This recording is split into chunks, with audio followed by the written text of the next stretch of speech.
భారత్ లో crypto currency trading చేసే వారి సంఖ్య రోజు రోజుకు పెరుగుతోంది. దీంతో అక్రమ లావాదేవీలు చేసే వారు సైతం పెరుగుతున్నారు. ఈ క్రమంలో కేంద్ర ప్రభుత్వం కీలక నిర్ణయం తీసుకుంది. క్రిప్టో కరెన్సీ ఎక్స్చేంజీల కోసం కఠిన నిబంధనలు తీసుకొస్తుంది. ఈ నిబంధనలు మరింత కఠినం చేసేందుకు గల కారణాలు, కొత్త రూల్స్ గురించి ఈ రోజు తెలుసుకుందాం.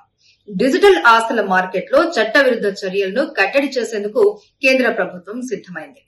భారతదేశ ఆర్థిక నిఘా విభాగం క్రిప్టో కరెన్సీ ఎక్స్చేంజీల కోసం ఒక కఠినమైన కొత్త anti money laundering know your customer protocol ను తీసుకొచ్చింది. వీటిలో ఆన్ బోర్డింగ్ ప్రక్రియ టైంలోనే తప్పనిసరిగా లైవ్నెస్ డిటెక్షన్ అంటే లైవ్ సెల్ఫీలు, అలాగే జియో ట్యాగింగ్ వంటివి తీసుకొచ్చింది.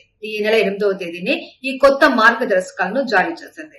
అక్రమంగా నగదు బదిలీ కోసం క్రిప్టో కరెన్సీ ఉపయోగిస్తూ ఉన్నారని, దాన్ని కట్టడి చేయాలి అనే లక్ష్యంతోనే ఈ మేరకు ఈ నిబంధనలు కఠినతరం చేసినట్లు తెలుస్తోంది. సో మీరు కూడా క్రిప్టోలో ట్రేడింగ్ చేస్తున్నారా? అయితే ఈ రీల్ మీకోసమే, అలాగే మీ ఫ్రెండ్స్ కి కూడా షేర్ చేయండి.